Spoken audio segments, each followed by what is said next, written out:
Hello, আসসালামু আলাইকুম প্রিয় দর্শক। আপনারা 420 চ্যানেল থেকে দেখছেন আবল তাবল নিউজ। বাংলাদেশের দুর্ভিক্ষে কি অবস্থা জানাবেন এখন জলিল ভাই। জলিল ভাই, আপনি কি শুনতে পাচ্ছেন? হ্যাঁ, শুনতে পাচ্ছি। জি, বলেন আপনি। আপনি যেখানে অবস্থান করেছেন সেখানকার দুর্ভিক্ষের অবস্থা দেখাবেন। হ্যাঁ, এখন আমি আছি কালিয়াকড় ইউনিয়ন।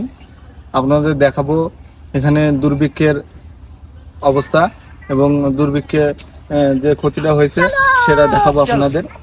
আমার পাশেই দেখছেন একটা বাড়ি। এটা হলো অনেক অতিরিক্ত শিলাবৃষ্টির কারণে টিনগুলো দেখতে গেছে।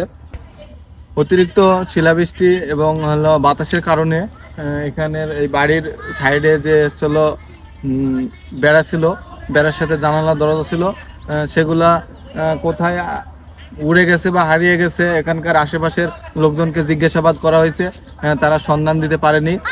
এখন আমরা আশাবাদী ফায়ার সার্ভিসে যদি জানাই তারা চলো এখানকার বেড়া এবং জানালা দরজারা সুস্থভাবে যদি সন্ধান দিতে পারে, সেক্ষেত্রে এই বাড়িওয়ালা আমাদেরকে জানিয়েছে যে অনেক সন্তুষ্ট হবে।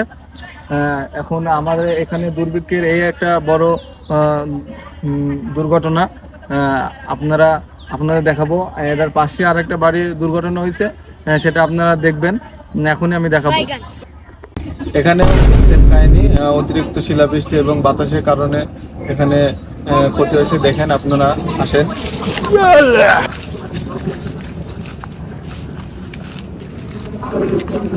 लेकिन एक सेकंड এটা আপনারা দেখছেন, অতিরিক্ত বাতাসের কারণে এটার চালা হয়তো একটু দুর্বল ছিল, সে কারণে চালা উড়ে গেছে। এবং সাইডে যে বেড়া, সেটা ইটের গাঁথনি ছিল, সে কারণে তেমন একটা ক্ষতি হয় নাই। এটার জানালা দরজাও ও হারাই গেছে চালার সাথে। তো এখন ফায়ার সার্ভিসে জানানো আছে, তারা অতি শীঘ্রই আমাদের সন্ধান দিবে। যদি সন্ধান পাওয়ার সাথে সাথে বাড়িওয়ালাকে জানানো হবে। হলো কালিয়াকড় ইউনিয়নের দুর্ভিক্ষের অবস্থা আপনারা দেখলেন কালিয়াকড় ইউনিয়নের দুর্ভিক্ষের অবস্থা।